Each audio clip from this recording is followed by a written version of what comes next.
Il est chef de la chirurgie digestive et de la transplantation à l'Institut Bordet. C'est le professeur Vincent Donquier que nous allons accueillir juste après cette vidéo.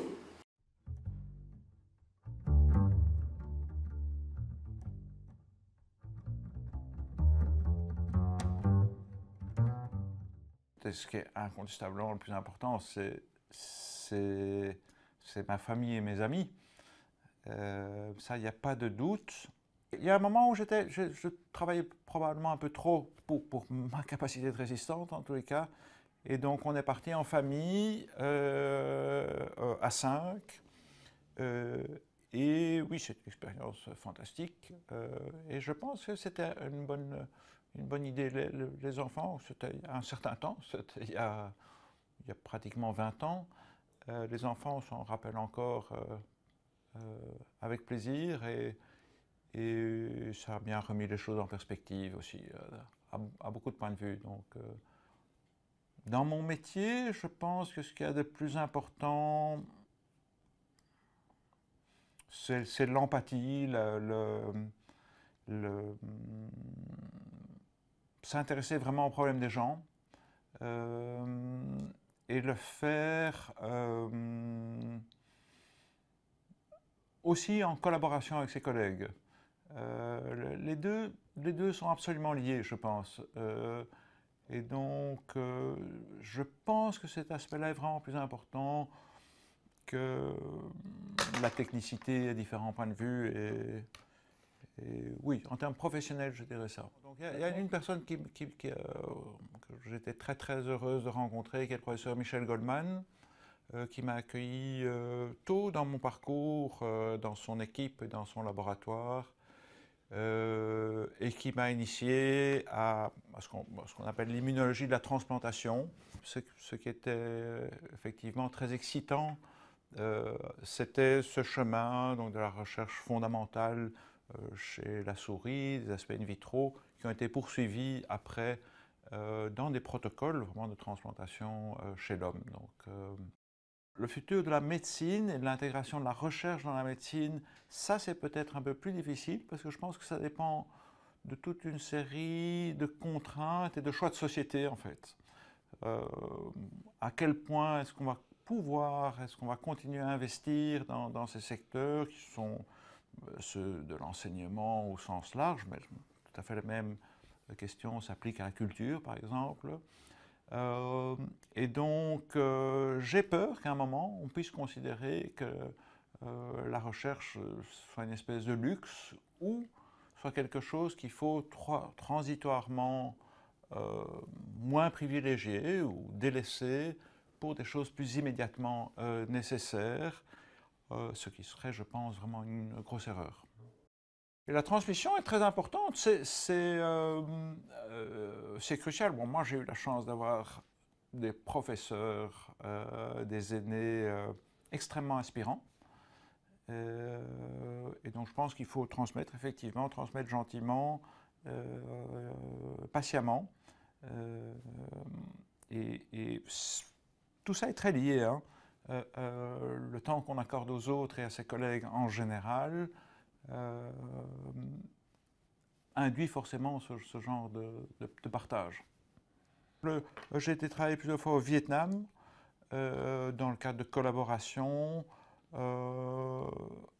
et ça c'est plus directement enrichissant en termes professionnels, parce qu'effectivement on voit des solutions différentes à des problèmes qui ne sont pas si différents. Donc, écoutez, moi ce que j'ai envie de dire d'abord, c'est de remercier beaucoup de gens, de remercier ma famille, qui a souffert quand même de mon engagement.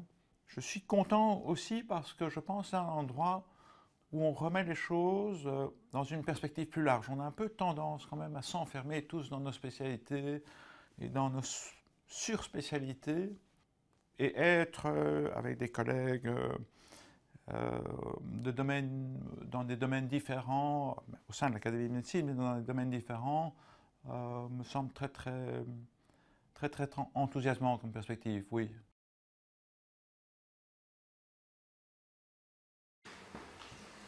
C'est un grand plaisir pour moi d'introduire le professeur Vincent Donquier de Moncel. le chef de service de chirurgie digestive et transplantation hépatique. Il est clair que c'est un champion de la interdisciplinarité.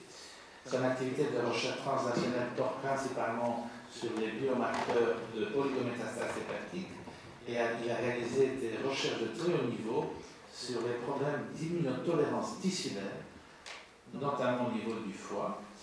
Et il a aussi mené des travaux chirurgicaux d'amélioration thérapeutique par l'association radiothérapie-immunothérapie et chirurgie dans les carcinomes hépatocellulaires. Alors, chirurgie, immunologie et cancer. Merci beaucoup, Monsieur le Président, pour cette introduction. Bonjour à tous. Donc, je suis chirurgien. Voilà, donc, très tôt dans mon parcours chirurgical, je me suis intéressé à la chirurgie du foie.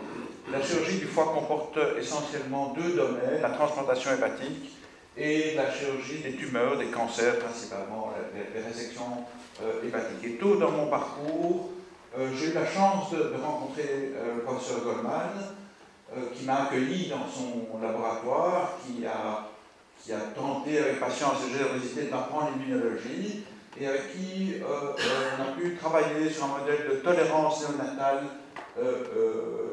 chez la souris, tolérance de greffe.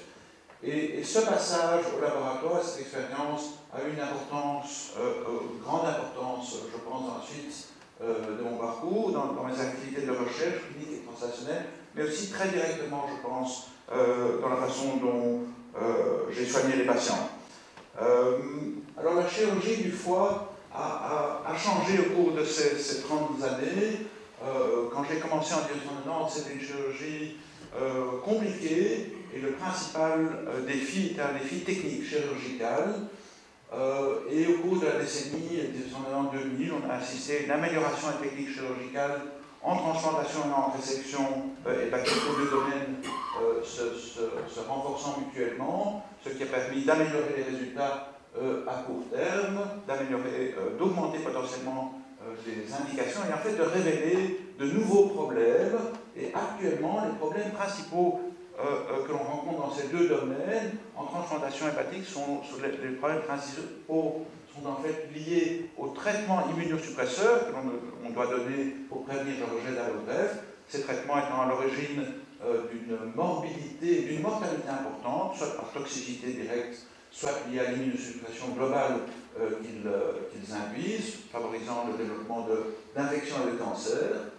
Et dans la chirurgie de résection, dans la chirurgie oncologique du foie, s'il est vrai que la chirurgie est le seul traitement potentiellement curatif, ça reste le seul traitement potentiellement curatif, on doit reconnaître que la majorité des patients qu'on opère ne sont pas guéris et récidivent après l'intervention chirurgicale. Donc, parmi les challenges importants auxquels on doit faire face aujourd'hui, en transplantation, le développement de nouvelles approches thérapeutiques permettant de diminuer ou éventuellement d'arrêter les traitements immunosuppresseurs, d'inclure une tolérance de transplantation, une tolérance aux allogreffes, et dans le domaine de la chirurgie oncologique, une meilleure compréhension de la carcinogénèse et de la progression de la maladie métastatique, certainement une meilleure sélection des patients avec des de biomarqueurs, et alors le développement d'approches thérapeutiques, peut-être combinant la chirurgie et par exemple l'immunothérapie de façon à cibler la maladie occulte. Alors, un petit mot sur le foie. Le foie est un organe très particulier d'un point de vue anatomique et fonctionnel. Deux caractéristiques qui interviennent directement dans le domaine dont je m'occupe. Le foie est un organe qui est très vascularisé. Vascularisé par l'artère qui apporte la vascularisation systémique et par la veine porte qui draine l'intestin. Et donc le foie est un organe qui est très exposé aux pathogènes d'origine digestive, aux antigènes, aux néo-antigènes et aussi aux cellules circulantes, par exemple dans le cadre d'un cancer.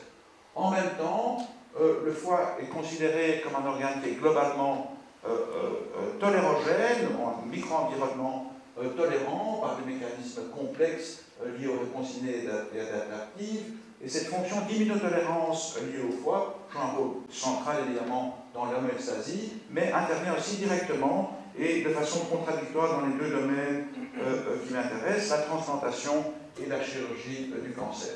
Alors, brièvement, des travaux que nous avons faits dans ces deux domaines, développement de protocoles visant à exploiter la fonction ou la capacité tolérogène du foie en transplantation hépatique, à partir de donneurs vivants et de tels cadavériques. Et donc, nous avons montré que la co-infusion de cellules souches du donneur avec le greffon hépatique pouvait permettre, dans certains cas, d'arrêter l'immunosuppression et était associée à une tolérance donneur spécifique. Nous avons montré aussi qu'un des mécanismes de résistance à ces voies d'induction de tolérance pouvait être lié à la persistance de lymphocytes T de type mémoire.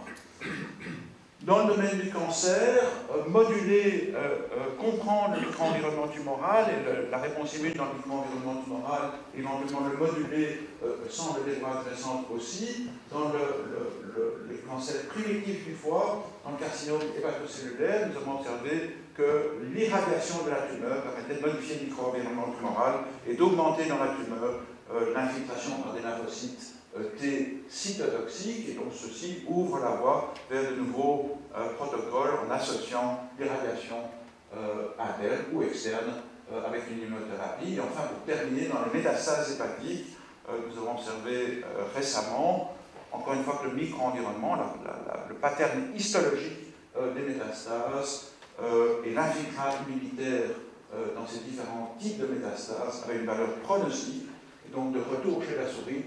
Nous avons développé maintenant, très récemment, un modèle qui reproduit ces différentes conditions métastatiques chez la souris, qui nous permettra d'analyser les différents phénomènes et de mieux caractériser les infiltrats immunitaires dans ces deux types de métastases.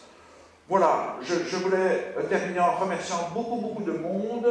Je veux remercier particulièrement Michel Goldman et Pierre Coulis qui ont soutenu cette candidature. Je veux remercier Michel Goldman qui m'a appris beaucoup de choses et c'est pour moi l'occasion de lui exprimer toute ma reconnaissance. Merci à tous.